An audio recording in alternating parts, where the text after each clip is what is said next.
In 3, 2, 1.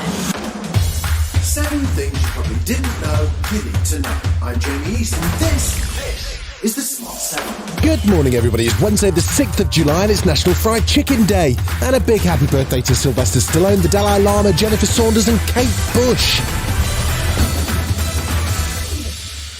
It's a bit like the death of Rasputin. He's been poisoned, stabbed, he's been shot, his body's been dumped in a freezing river, and still he lives. 24 hours is a long time in politics, and it all started with a letter from Lord MacDonald. The former senior Foreign Office official revealed Boris Johnson was briefed about a formal complaint and investigation of MP Chris Pincher back in 2019 before he was given the job of Deputy Chief Whip.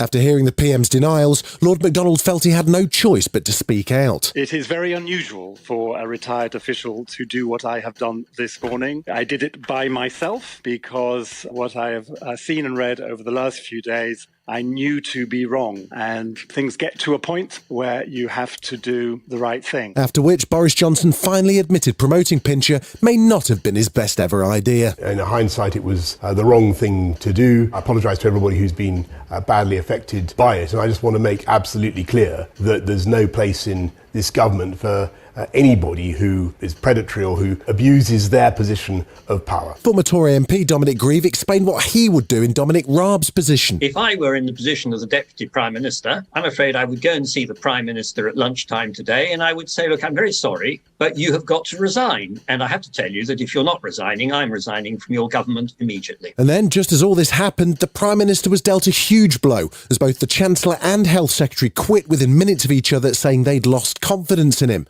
Rishi Sunak wrote the public rightly expect government to be conducted properly, competently and seriously, while Sunak and Javid said he can't continue in good conscience.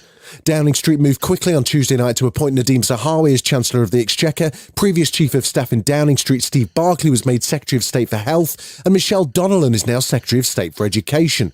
There are some ministers continuing to support Mr Johnson, though. Culture Secretary Nadine Dorries says she's 100% behind him. So it's probably no surprise that Labour wants a snap election. Party leader Sir Keir Starmer's leading the charge, saying Boris Johnson is unfit to govern. We need a fresh start for Britain. So this government is collapsing, the Tory Party is corrupted, and changing one man at the top of the Tory Party won't make any difference. Let's have a fresh start for Britain. Let's have a real change of government. Some allies, such as Jacob Rees-Mogg, are backing Boris, saying his future doesn't depend on these resignations, and Labour MP Jess Phillips wouldn't be surprised if the PM stays in Downing Street. Boris Johnson has no dignity. He has no standards. These things don't affect him in the same way that they affect others. And so Boris Johnson will today just be thinking about how he can save Boris Johnson. And despite Boris saying on Saturday that he plans to lead the country into the 2030s, Tory MP Roger Gale reckons he'll be pushed if he doesn't fancy jumping. If the Prime Minister still refuses to go without the confidence of significant members of his cabinet, then the 1922 committee is going to have to do it for him. NATO's approved the next stage of Sweden and Finland's membership of the military alliance. All 30 NATO allies have signed accession protocols to allow the countries to join.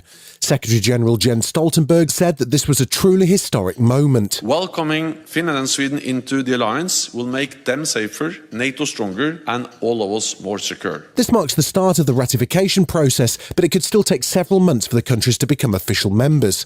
It all comes as Russian President Vladimir Putin declared victory in the eastern Ukraine region of Luhansk.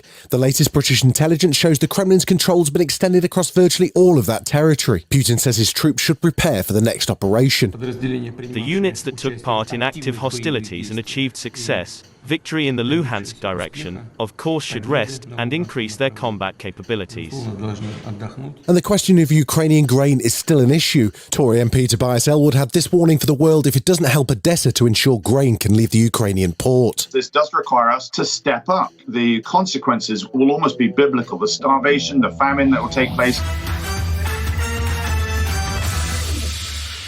Tens of thousands of people have been affected by severe flooding in Australia and forced to leave their homes after relentless rain. Several parts of Sydney have had a year's worth of rain in just 3 days. Many more are on evacuation alert.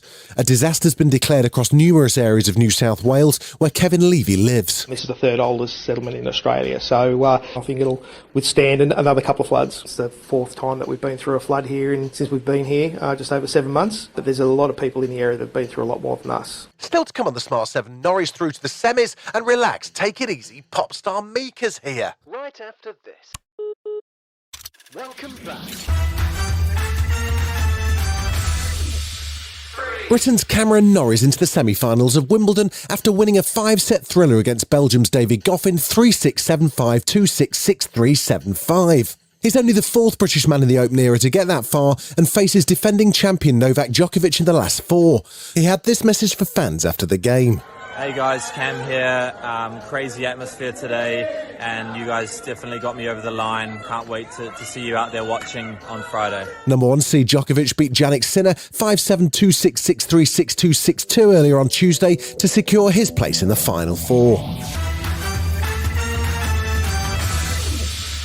Pop singer Mika's been filling Phil and Holly in on his Eurovision experience on This Morning and how his co-host Laura Pausini fainting backstage during the final massively put the pressure on.